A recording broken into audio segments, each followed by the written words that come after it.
Sa nakaraang video, pinag-usapan natin ang Church in Pergamos. Sa video na ito, pag-uusapan naman natin ang Church in Thyatira. Kung sisilipin natin ang kasaysayan, ang Church in Thyatira ay ang pagpapatuloy ng Church in Pergamos.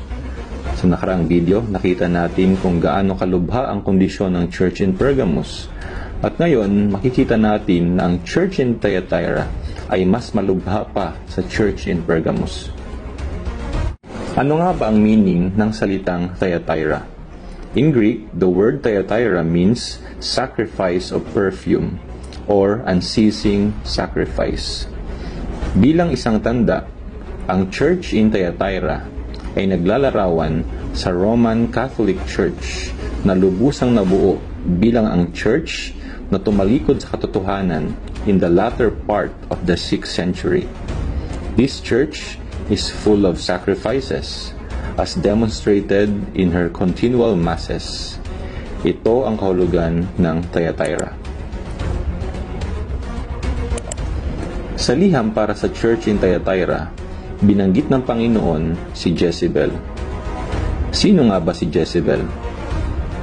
Sa lumang tipan, siya ang hintil na asawa ni Haring Ahab. Hinaluan ni Jezebel ng mga paganong bagay ang pagsamba ng mga tao sa Diyos. At ngayon, dito sa Book of Revelation, ito ang sinasabi ng Panginoon sa Church in Thyatira. But I have this against you, that you tolerate the woman Jezebel, who calls herself a prophetess, and she teaches and leads my slaves astray to commit fornication and to eat idol sacrifices. Si Jezebel ang babae na tinutukoy ng Panginoon sa Matthew 13:33. Hinaluan ng babaeng yaon ng libadura ang pinong harina. Sa Biblia, ang libadura ay sumasagisag sa masasama, erehe, at paganong mga bagay. Si Jezebel din ang great prostitute na binanggit sa Revelation 17. Pinaghalo ng prostitute na ito ang mga kasuklam-suklam na bagay sa mga bibino at banal na bagay. Sa madaling salita, si Jezebel ay tumutukoy sa Roman Catholic Church na nagsimula noong latter part ng 6th century at patuloy pa din na umiiral hanggang sa panahon natin ngayon. Isa sa mga katangian ni Jezebel na binanggit dito ng Panginoon ay yaong si Jezebel ay isang self-appointed prophetess. Tinawag niya ang kanyang sarili na propeta. Subalit, ang totoo ay hindi siya isang tunay na propeta. Ang tunay na propeta ay yaong nagsasalita para sa Diyos at sinasakatawan ang otoridad ng Diyos sa kanyang pagsasalita. Subalit, hindi ganito si Jezebel. At hindi din ganito ang Roman Catholic Church. Tulad ni Jezebel, ang church na ito ay self-appointed prophetess. Siya ay nagsasalita na nanggagaling lamang sa kanyang sarili at hindi nanggagaling sa Diyos. Ito ay nagpapakita na siya ay isang propeta na itinalaga lamang ng kanyang sarili. Ang church na ito ay nagdidemand na makinig ang mga tao sa kanya kaysa sa Diyos. Kaya, sa Roman Catholic Church, it is not what God says, but what the Pope says. Nabanggit ko kanina na sa lumang tipan, hinaluan ni Jezebel ng mga paganong bagay ang pagsamba ng mga tao sa Diyos. Sa katulad ding paraan, hinaluan ng Roman Catholic Church ng mga paganong bagay ang pagsamba ng mga Kristiyano sa Diyos.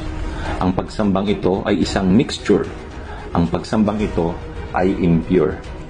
Seemingly, tinutulungan ng Roman Catholic Church ang mga tao na sambahin ang Diyos. Subalit, ang pagsamba na ito na itinuturo ng Church ay hindi ayon sa Biblia. Ang pagsambang ito ay hindi ayon sa paraan ng Diyos. Ang pagsambang ito ay ayon sa mga paganong pamamaraan. Isa sa pinakamalinaw na halimbawa nito ay ang Christmas. Ang Christmas ay isang paghahalo ng mga dibinong bagay at pagan celebration. Ang Christmas ay nagsimula sa European paganism. Ilang daang taon bago ang panahon ng mga Kristiyano, ang December 25 ay pinagdidiwang ng mga Europeans bilang ang birthday ng araw. Ang araw ay itinuturing nila na Diyos. Nang tanggapin ni Constantine ang Kristyanidad, hinimok niya ang mga mamamayan ng Roma na maging mga Kristiyano. Kung sino man ang mabautismuhan ay bibigyan ng balabal at pilak. Libo-libong mga mamamayan ng Roma ay naging mga Kristiyano sa panlabas at sa pangalan lamang. Libo-libong mga unbelievers ang nakapasok sa Kristyanidad. At dahil nga hindi sila totoong mga mananampalataya at hindi talaga nila tinanggap si Kristo, ang mga unbelievers na ito ay nais pa ding ipagdiwang ang karawan ng araw o ng Sun God tuwing December 25. Kaya upang sila ay mapaunlakan, idiniklara na lang ng Roman Catholic Church na December 25 ang birthday ni Christ. At ang araw na yaon ay tinawag nilang Christmas. Kaya ang Christmas ay isang halimbawa ng paghahalo ng Roman Catholic Church sa mga paganong bagay at mga dibinong bagay. Ang isa pang halimbawa ng paghahalo na ginawa ng Roman Catholic Church ay ang mga Diyos-Diyosan. Seemingly, ang mga Diyos-Diyosan ay dibino dahil ang mga ito ay naglalarawan sa Diyos at sa mga tao na maka-Diyos. Subalit, kailangan nating makita na ang Diyos-Diyosan ay kinapupuotan ng Diyos. Dahil ang mga Diyos-Diyosan ay replacements o mga halili ng Diyos. Sa halip ng tao ay direktang lumapit na kaugnayan ng Diyos, sila ay lumalapit pa sa mga Diyos-Diyosan na patay at walang buhay.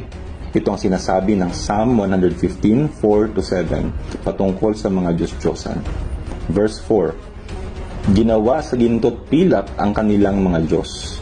Sa kanila'y mga kamay nitong tao ang nag-ayos. Totoo nga at may bibig, ngunit hindi makapagsalita. At hindi rin makakita ang mga matang pinasadya. Di rin naman makarinig ang kanilang mga tainga, ni hindi rin makaamoy ang ginawang ilong nila. Totoo nga na may kamay, ngunit walang pakiramdam. Mga paay mayroon din, ngunit hindi may hakbang. Ni wala kang naririnig, kahit munting tinig man lang. At sinabi naman sa Deuteronomy 7:25 na dapat sunugin ang mga Diyos-Diyosan dahil ang mga Diyos-Diyosan ay kasuklam-suklam sa Diyos. Kaya makikita natin na ang Diyos-Diyosan, ang mga Diyos-Diyosan na nasa Roman Catholic Church ngayon ay isa ding halimbawa ng paghahalo ng mga dibinong bagay sa mga paganong bagay na ipinasok sa pagsamba ng tao sa Diyos. Approximately from 500 AD to 1500 AD, tinago ng Roman Catholic Church ang Biblia. Ibig sabihin, ito ay hindi naging available para sa lahat ng mga tao. Tangi lamang ang mga pari at ang may mga katungkulan sa church ang maaaring makapagbukas at magbasa ng Biblia. Sa mga panahong yaon, inusig ng Roman Catholic Church ang sinumang ordinaryong Kristiyano na magbabasa ng Biblia. Natakot ang Pope na sa pagbabasa ng Biblia, malalaman ng mga Kristiyano na ang mga aral at gawi ng Roman Catholic Church ay hindi talaga naaayon sa Biblia. Ang mga Kristiyanong nahuhuling nagbabasa ng Biblia ay tinatapon sa kulungan. Ang ilan ay binibitay at ang ilan naman ay sinusunog. Ginawa ito ng mga pari upang pilitin ang mga Kristiyano na ihinto na ang pagbabasa ng Biblia at nais din nila na ibunyag nila ang mga pangalan ng iba pang nagtataglay at nagbabasa ng Biblia.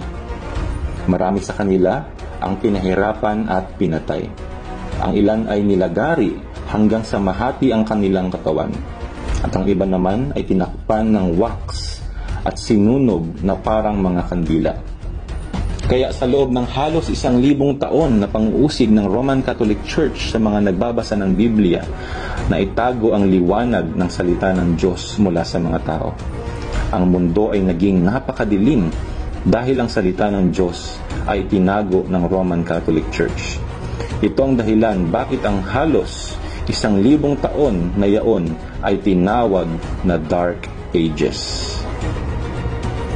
Sa susunod na video, tatalakayin natin ang pagwawakas ng Dark Ages sa pamamagitan ng isang pari na nakatuklas tungkol sa mga pagtuturo ng Roman Catholic Church na hindi naayon sa Biblia. Ito ay pag-uusapan natin sa Church in Sardis.